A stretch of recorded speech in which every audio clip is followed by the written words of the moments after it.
When a plane spirals out of control in a freak storm, three friends must jump to save their lives. Once that door was open, I just jumped. Without knowing the fate of his friends, Will Slatterie faces a terrifying ordeal. He battles strong currents, the threat of deadly sharks, and of being driven to the edge of insanity. Death was imminent and very, very close.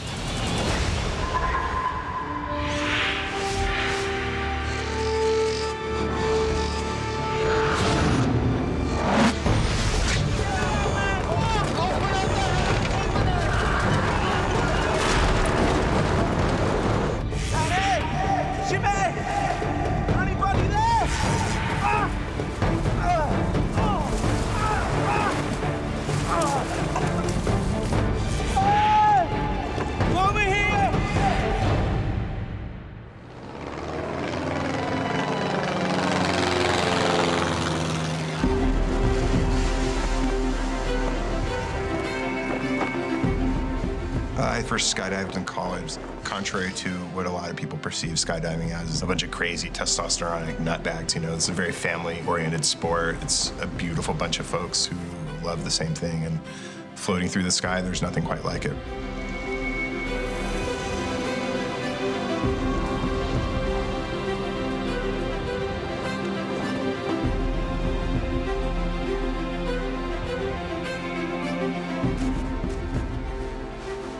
Will Slatterie and his two friends, Jimmy Simplicio and Manny Sanchez, are on a dream vacation, skydiving in Costa Rica. Costa Rica is a great place to jump. The sky down there was absolutely gorgeous. It was blue, clear, beautiful. We were all jumping in shorts. It was just amazing, you know, really comfortable skydiving. Just a really good vibe down there. A perfect time away in this exotic tropical location.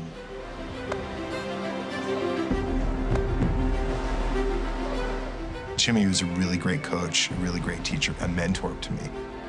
Manny was more of a friend. Manny actually used to wear this big jester's hat. It was quite funny. Get drunk and do it again, you know? I'm not gonna take my hat off. No. Will and his buddies have traveled to Costa Rica from California, where they're all members of the same skydiving club. Elsinore Skydiving School? You knock yourself out. Giles Fabris manages the club and checks in with the guys, even if they're thousands of miles away. Elsinore Skydive Club, Giles Fabris. About Skydive Elsinore was the family of skydivers that live and jump there. The best group of people anybody could possibly ever meet. Fantastic family atmosphere between the skydivers, it really is. What will I mean with all this paperwork? They were going down to Costa Rica to kick back, relax, do some jumps, enjoy the scenery, and generally just have a great vacation with a ton of skydiving in it. Yeah, all right, you enjoy it. Cheers. Hey, it doesn't get much better. Good stuff. Hey, listen, we're gonna chug a while. We're gonna chug. Slide back. Hey, Bill, please, he's gonna talk. It's a clear blue skies. And wind Clear blue skies. Yeah, wind in your hair except for mine. The next day, Will prepares for his final day's jumping. And as always, safety is the #1 concern. You check your gear over and over again. I'm probably more anal, so to speak, about that than a lot of other people, but I tend to check my gear several times to make sure that everything's in order. I'm an adventurous person, but I'm in no way a cowboy. I'm not going to do something that's going to kill me. People will tell you I'm quite conservative. If you pay attention to what your gear is doing and where things are supposed to be and keep them where they're supposed to be, it can be a very, very safe sport. Hey, Will, you almost ready, buddy? Yeah, man. All right.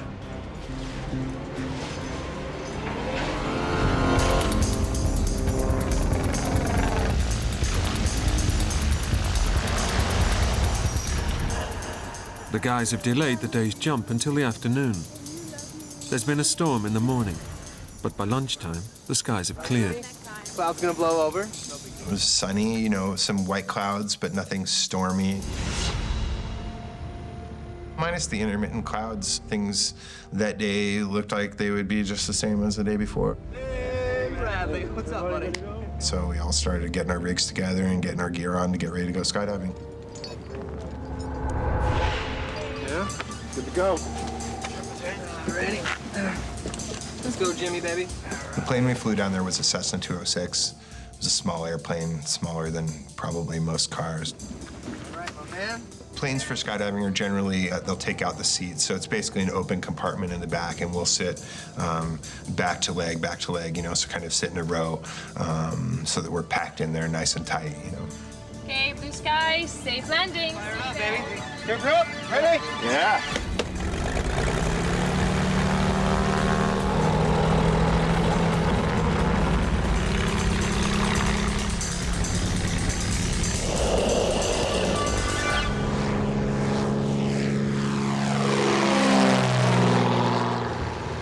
Nervous, man? You look nervous. A little bit. The atmosphere on board is light-hearted. I was there.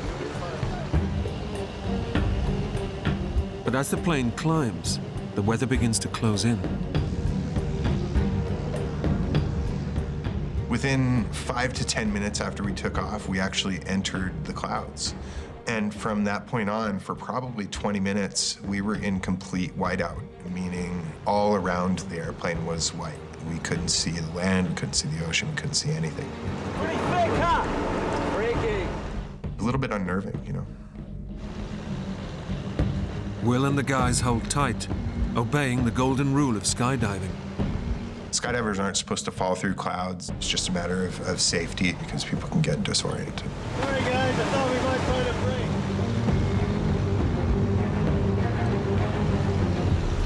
We were expecting at some point to come out above the clouds, but we just never did. With no break in the clouds in sight, the guys decide to turn back.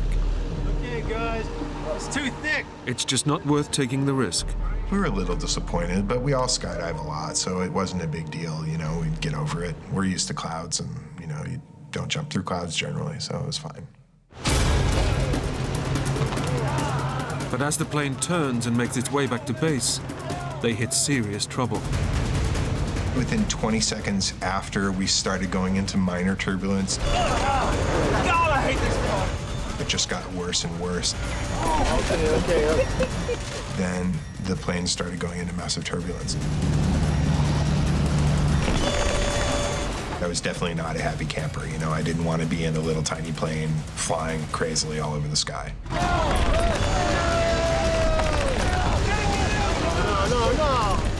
Seconds later, the plane begins to lose control. The plane was just going haywire. It even started to tilt. I was on the ceiling, I was on the floor, I was on the ceiling, I was on the floor. I was frightened.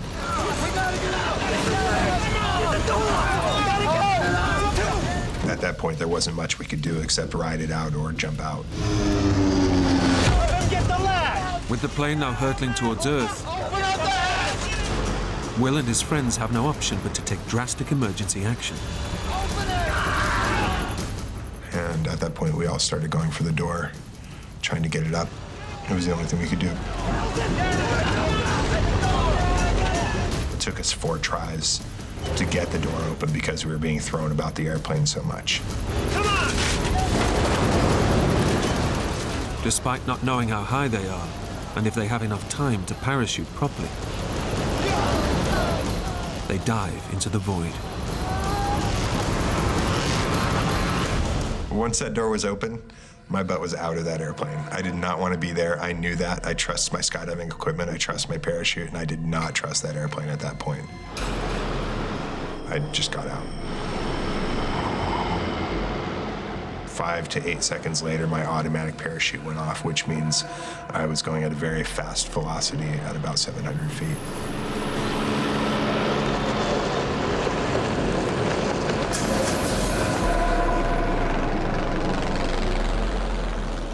We were very low in very low cloud cover, and it was a shock to me. At that point, I looked around for my friends. I saw Jimmy under his canopy as well, going the other way quite a distance off, and Manny was under his canopy next to me, flying parallel to me. Will is desperate to know that his old friend, Manny, is okay. I kept calling out to him to try and get his attention so that we were coordinated on landing.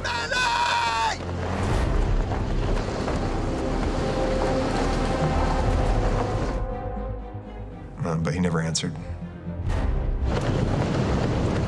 He was just kind of limp, you know? His head was hanging down, and my assumption at that point was that he got hit by the airplane coming out. It occurred to me that he might be dead. Just seconds after jumping, Will is now hurtling towards Earth at 40 miles an hour, with absolutely no idea where he might land.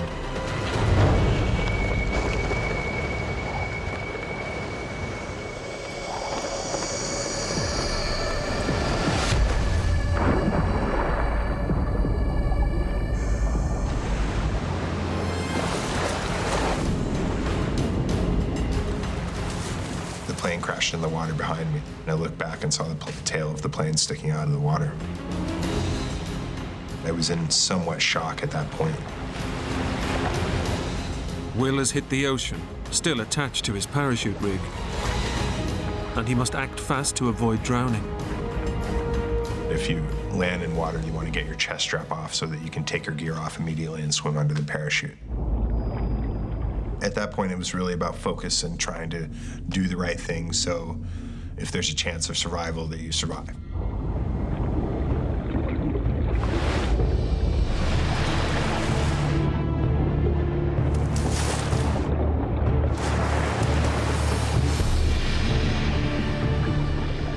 It took me 2 or 3 minutes, and that was a pretty scary feeling because you can actually get tangled up in the lines and drown.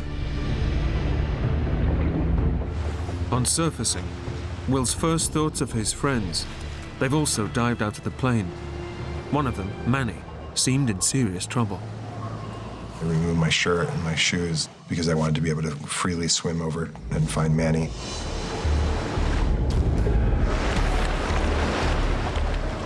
I felt the need to act fast because if Manny was unconscious, then it was important to get to him and keep his head out of the water. Manny! Manny! Manny! He wasn't answering me. I didn't see his parachute. I didn't see anything. Manny! Is there anybody there? Don't worry. So I swam around toward where I thought he would have landed.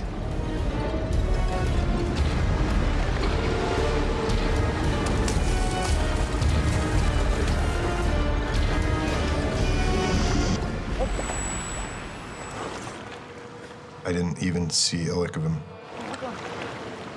With his friends gone, Will quickly has to face up to his complete isolation. Hello? I accepted the fact that I was alone in a pair of shorts in the middle of the ocean. There was nothing. The plane went under. I saw no parachutes, no Jimmy, no Manny, no nothing, except ocean. Stranded miles out in the Pacific Ocean, Will is overcome with a feeling of complete hopelessness. And he can see no way out. I couldn't see land. I saw no boats. I didn't think there was any way I was going to last overnight in the ocean. If I'm going to die, why couldn't I have just gone in with the plane instead of have to struggle out here until I drown? If there's a chance at life, I'll fight, you know? But if I'm going to die no matter what, why stretch it out, you know? Give me instant death. Will knows he's landed in shark-infested waters. Had remembered what I'd known about sharks being able to smell blood and realizing that I was vulnerable in the middle of the ocean. If they want you, they can find you from very far off. But he begins to replace his fear of sharks for a feeling that they may actually offer him a quick way out.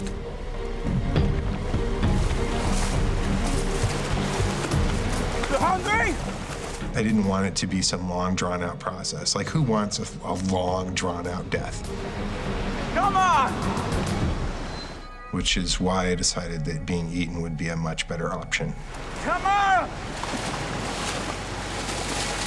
You hungry? Ah!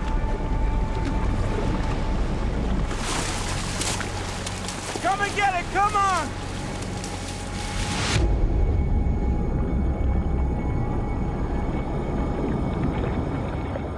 But the sharks don't come, and Will begins to take stock of his predicament. If I'd been off the coast of the States, there would be Coast Guard and other boats looking for me within a short period of time, but this was a third world country.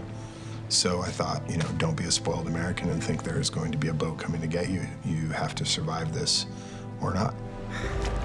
Just enjoy the view. Alone in the ocean, with night fast approaching, Will decides to fight back. I started to have to make decisions about what exactly I was going to do. I had to do something. I didn't want to expend all my energy treading water when I knew that if I just laid back, I could float. The most important thing out there was retaining calm and not panicking, because panic I knew would kill me.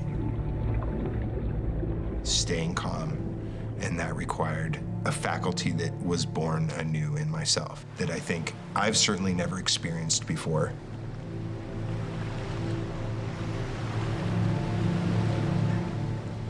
There's something very pure about the action of trying to live and saying, whatever happens, happens, but I'm going to do my best to try.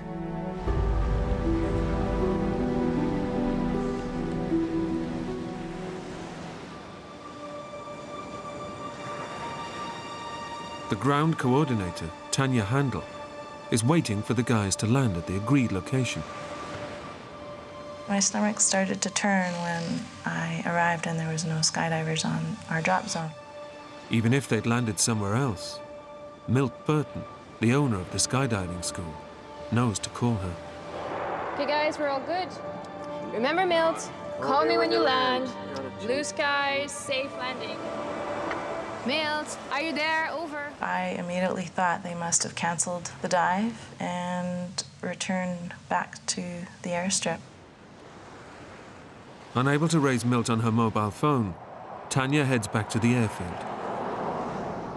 20 minutes later, there was nothing, no one to be seen at the airstrip.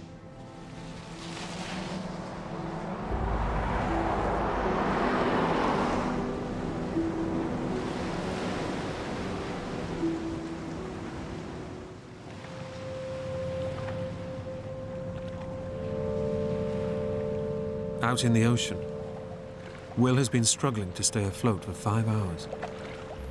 His muscles are drawing on emergency reserves of adrenaline. He's beginning to suffer acute exhaustion, and he's in complete darkness. I could scarcely see my hand in front of my face. It felt like I was in a dark, dark place, a dark world. It was very isolating. I don't think that I've ever felt more vulnerable.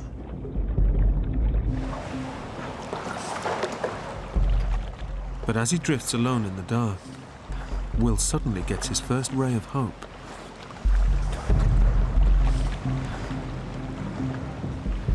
I saw 5 or 6 lights spaced out across the land. I had no idea how far they were. I knew they were lights and therefore human, and I was pretty convinced that was where the land was. It's the glimmer of hope he's been waiting for, and Will makes for the shore. I had to go slow, calm, collected, cool. I would do maybe 20 to 30 backstrokes and then stop. It was a great thing I knew where the land was.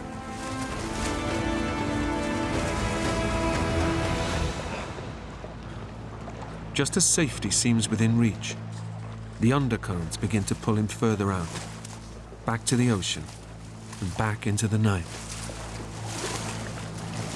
I was exhausted. I was just exhausted. I saw no actual possibility of me getting out of the ocean alive.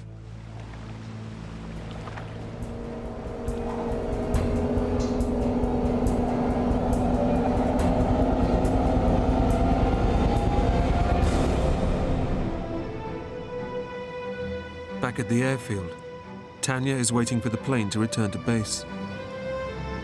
It's been missing for 6 hours, and there's been no sighting of the aircraft. Tower, any sign of them yet? Over.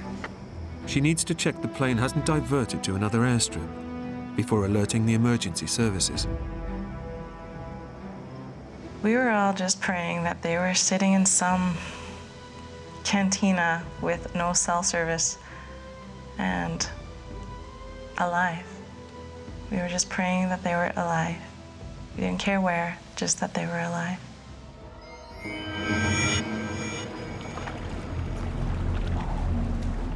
Alone in the ocean, his thoughts turn to the people he may never see again.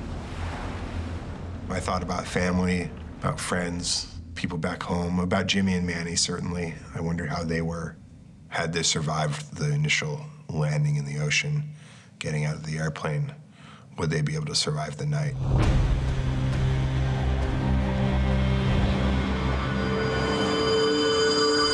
Anybody there?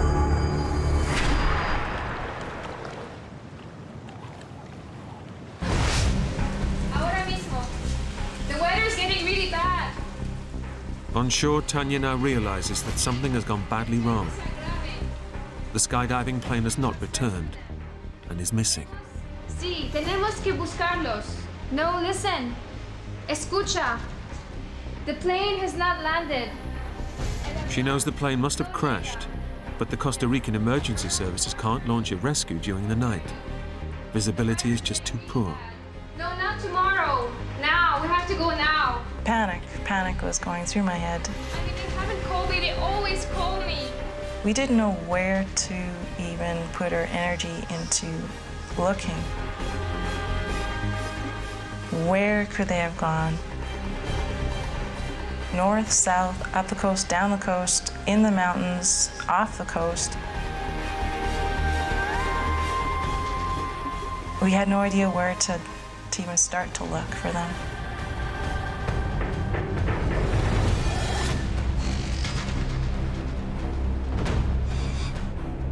Out at sea, Will's been in the ocean for 9 hours. The water temperature has dropped to 45 degrees.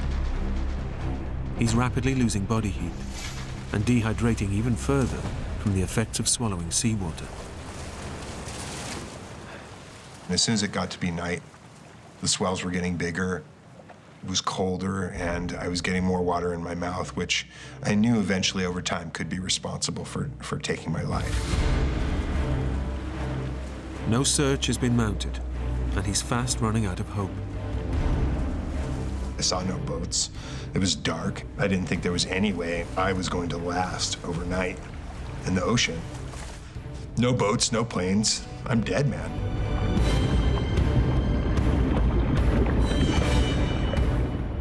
I don't think that I've ever felt more vulnerable. My life, my essence of actually the physical life anyway, was teetering on an edge.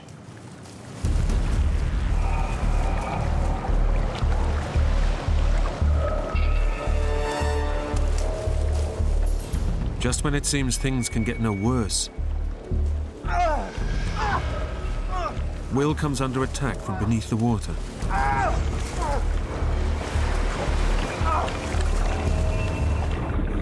I realized that I was in a school of jellyfish, and they were stinging me all over my back. Jellyfish tentacles contain thousands of tiny needle-like filaments that deliver small doses of venom just below the skin. The pain was excruciating. It was all over my back, my legs, my feet, everywhere. It was extremely painful. The jellyfish is stinging Will's skin, leaving welts and bleeding sores. The salt water stings him relentlessly. It was excruciatingly painful. I was crying. I mean, it hurt so badly. Will desperately tries to escape the jellyfish. I swam faster to swim out of the school. But he just keeps swimming into yet another school. I was, you know, taken aback by the amount of times I was stung by the jellyfish. My God, how much worse can this get?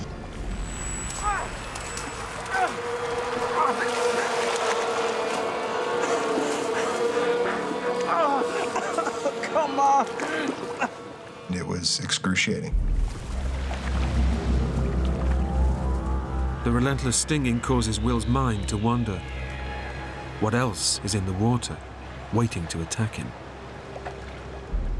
Sharks hunt at night, and do I splash around until a shark comes and eats me? It seemed a horror. It seemed...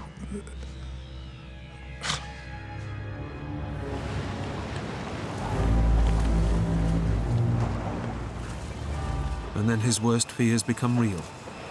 There is something in the water, and it's heading straight for him.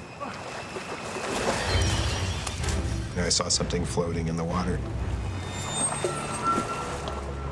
And be it shock, I don't know, but I thought, oh, it's crocodile. As it moves closer, Will is about to find out if a deadly nighttime predator is about to get him. I thought, oh, great, I'll get eaten and drowned at the same time.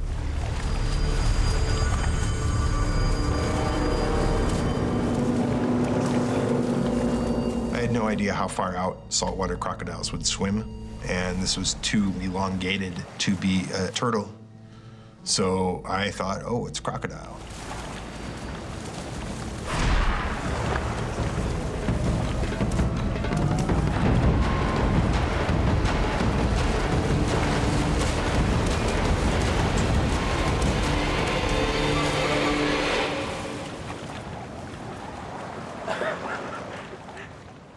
I laughed, because who would think a log, a tree, is in the middle of the ocean? I was amazed. After 10 hours in the water, the floating log is a lifeline for Will. His first lucky break since his ordeal began.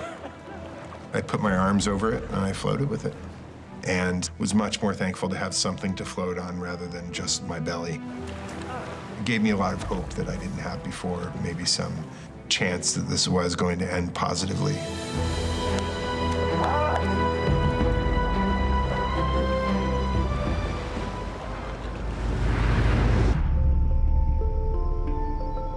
News of the accident reaches Will's skydiving club in California. Giles Fabris here from the club. I know it's late. His friends fear the worst. Will's plane's gone missing in Costa Rica. The first thing I did was the difficult task of contacting relatives and loved ones of the missing. That was one of the most difficult tasks I think I've ever had to do.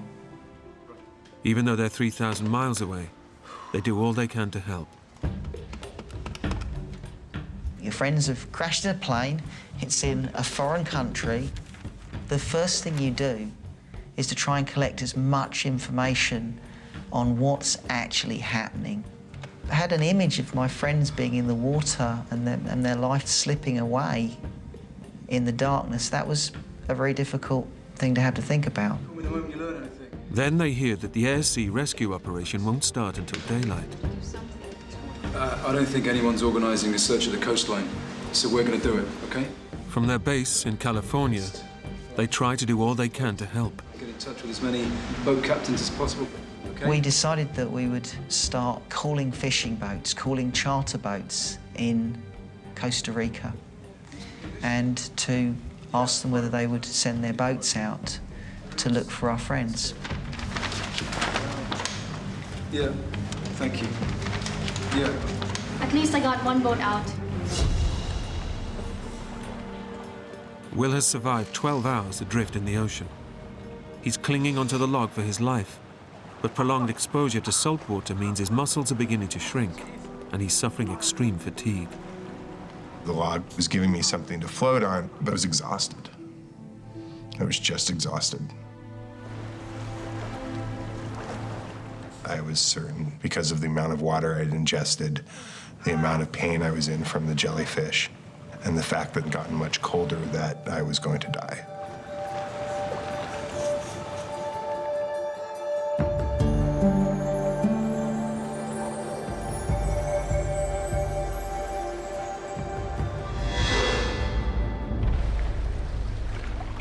"15 hours after crash landing in the ocean, Will has made it through the night.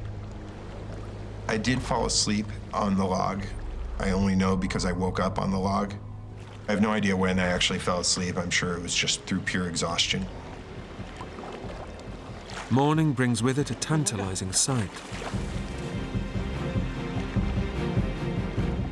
It was daylight and I could see the beach.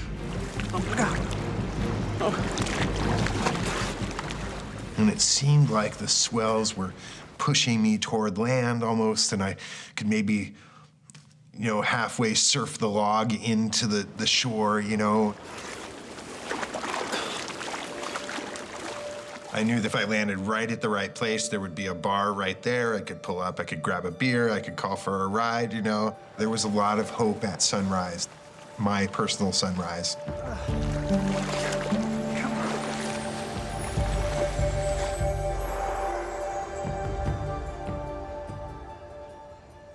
It was a long night. We were pulling data from the internet, we were calling the State Department, we were getting very varied sources back.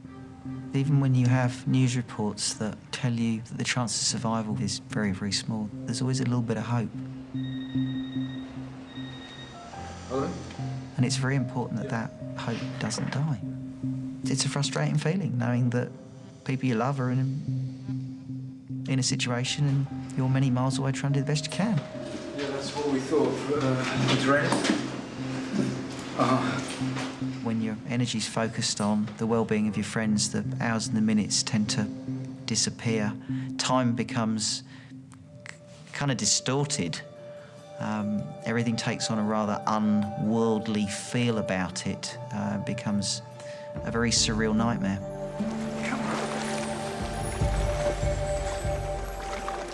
Will rides the ingoing tides for over an hour.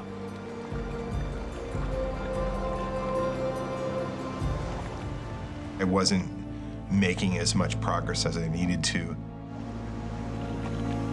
But the tide turns, and the undercurrents begin to work against Will, pushing him back out to sea.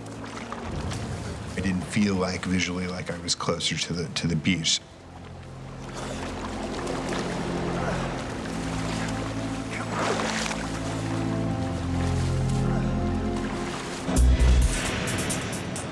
His only hope is the Costa Rican rescue operation, which is now underway.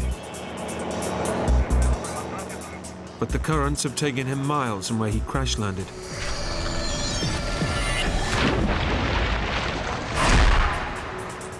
And the rescue teams are looking in the wrong place. Even if they knew where he was, it's like looking for a needle in a haystack.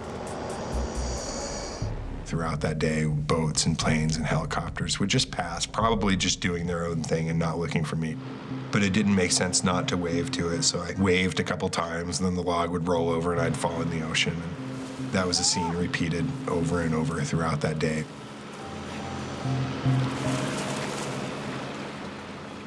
To have other human beings virtually so close, yet literally so far away, both gave me hope and was disheartening at the same time.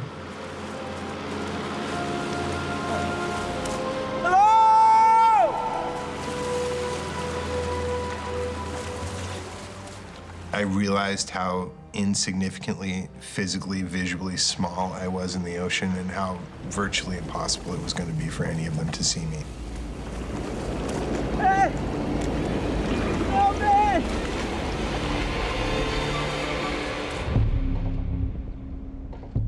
In California, his skydiving friends know that if Will is alive, his chances of survival are now extremely thin.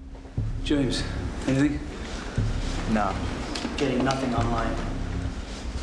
Come on, someone's got to know something somewhere. Okay, we'll keep going. Even in Costa Rica, the ocean is cold. The ocean is pulling energy from anybody or anything that is floating in it. A few boats down that way. Let me see if I can find what I can online. Get you this one. As time goes on, the chances of somebody surviving dramatically decrease. It's a pretty big chunk of ocean, so our best chance is still the boats. Fingers crossed, yeah, let's keep hassling them.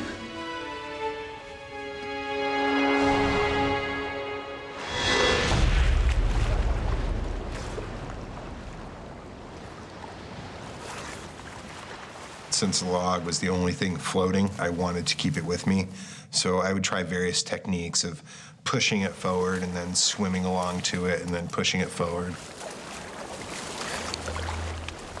But despite his efforts, Will knows he's still getting no closer to shore.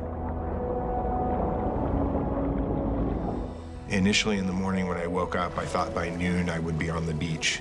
And later it didn't quite seem that anymore. Clinging to the log for 13 hours, Will realizes his last remaining lifeline is fast becoming a burden. Instead of pushing him towards land, it's riding the undercurrents and pulling him even further out to sea. I thought that pulling and pushing the log along was really not increasing my progress. It was giving me something to float on, but it wasn't really getting me toward the shore. The log that so far saved his life could also end up killing him. It was the only floating thing I had besides myself. I mean, I'd slept on it. That tree saved my life. He faces an agonizing dilemma. Should he let the log go and hope he has the energy to reach shore? Or should he hang on, praying for rescue?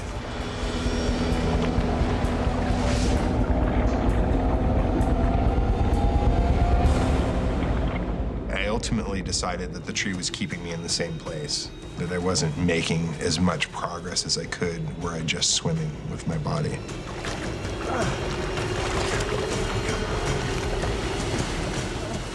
It was extremely difficult to let it go.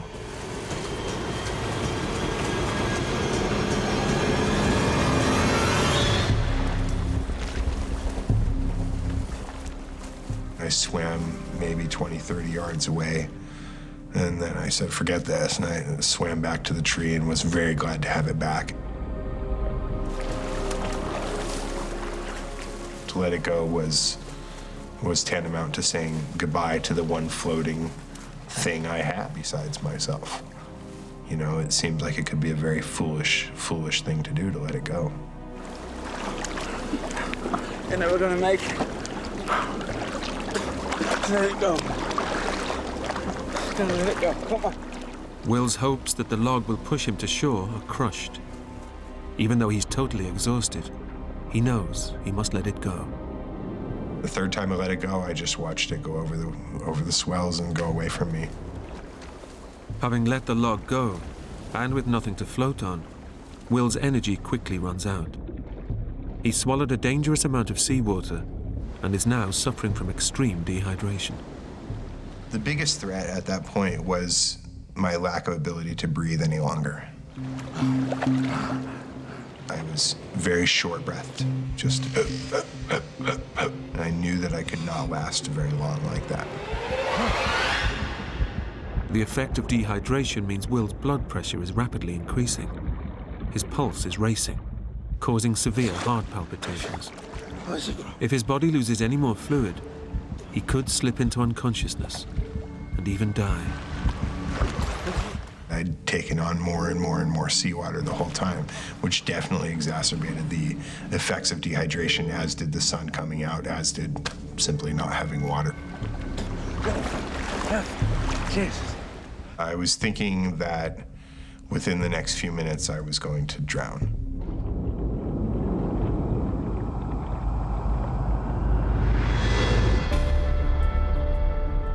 "3,000 miles away, Will's friends are desperate to find him. I really wanted to know any piece of information that might give us an advantage in helping our friends. We found basic maps of Costa Rica and we looked at the weather data, and there'd been a large storm in the area. So it really told us that if the plane had crashed in turbulent weather, it had crashed in the ocean. Now, we reckon with the way the current's going, they may even be further down the coast. We've got boats coming out here, and here.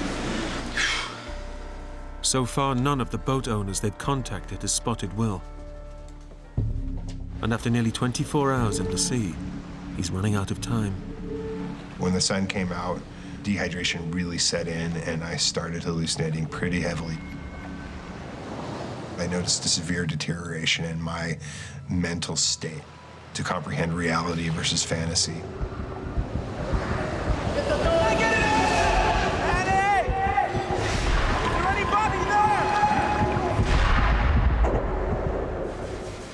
Will has swallowed so much seawater, his kidneys can't flush out the excess salt. His body is gradually shutting down, bringing on hallucinations. I would think I saw a shark fin over here, and I would look over there and, and think I saw something else over there, and I knew that there were turtles there that can just slice you open and eat you, So those things were seeping in. Will's ordeal has driven him to the edge of insanity, and his body is ready to give up the fight. I just felt at that point that I had very little physical and mental energy to keep my head above the water. I had been in excruciating pain from the jellyfish. The swells had picked up. There was more and more water getting inside me. And I just felt at that point like the end was imminent, like it would be a very few minutes off.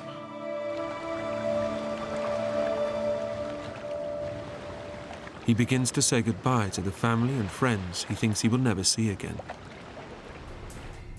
I felt alone from other humans. I felt that I'd left, the other humans, the other people in my life behind. That part of my existence was over, and that I was going to die, and that I hoped that I'd done well in life, that I'd shown compassion and kindness to people, and that they felt that love,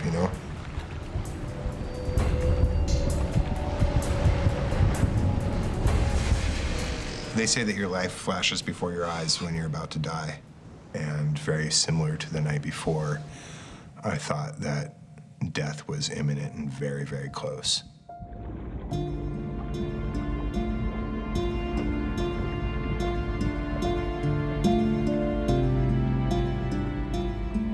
I felt that I'd left the other people in my life behind, that part of my existence was over, and that within a very few minutes I would be dead.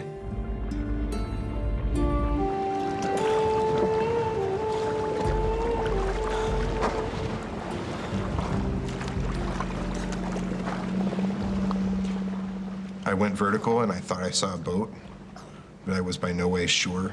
My mind was not together any longer. I was hallucinating heavily at that point. Either a boat was there or there wasn't. Focus well. Focus well. Focus. Breathe. Hello? I waved to them and yelled in Spanish as loud as I could. Hello? Hello? For them to have seen me was unlikely, so I laid back down in the water to await either drowning or rescue. Having used up his last scrap of energy to wave at the boat, Will collapses in the water and awaits his fate.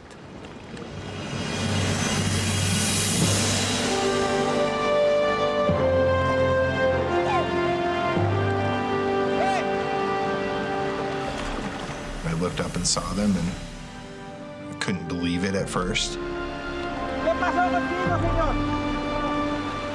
Will has drifted miles from the search area, and by complete chance, he's finally spotted by passing fishermen. He's so close to giving up, his rescues come in the nick of time.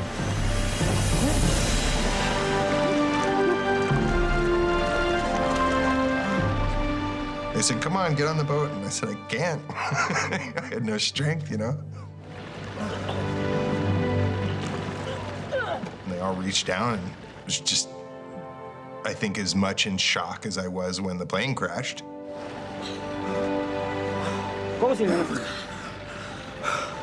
Oh my God.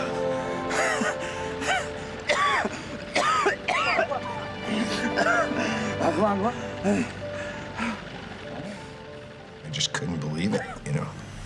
It crashed in the middle of the ocean, and my fat, pasty butt made it through 24 hours in the ocean. When I found out Will was alive, that brought a lot of joy. Hey, guys, come here. It's him, look. It's Will. He made it. Wow, yeah. Come on. See? How did you do that? Oh, look. He didn't just survive the crash, he survived the crash and he survived the bloody ocean. I just literally said, oh my God, I'm invincible. And I collapsed onto the boat and held onto this guy's leg until we got to shore. Unfortunately, the search and rescue operation was looking in the wrong places. There were some Costa Ricans that were looking in the mountains. Others were looking in different parts of the ocean. So when they found me, they had a better idea of where my friends were going to be. A report was made that there were more survivors found. As it turned out, that was misinterpreted information on the radio, and that there were no survivors found. Over the next few days, the bodies and plane wreckage are pulled from the ocean. Will's friends, Manny Sanchez and Jimmy Simplicio, along with the pilot and remaining passengers, all perished in the crash. Will is confirmed as the only survivor. Manny was this amazing, almost cartoonish, almost childlike, beautiful human being. And Jimmy really is the same, an enigmatic, amazing character, you know? Kind of a hard ass, but a really beautiful soul at the same time. Did we do the right thing by jumping out? You know, I mean, I did the right thing. Manny and Jimmy did the same thing as I did. We all made the same decision, so I'm comfortable with the decision we made. After his 24-hour ordeal, Will spent 5 days recovering in hospital. He's still skydiving.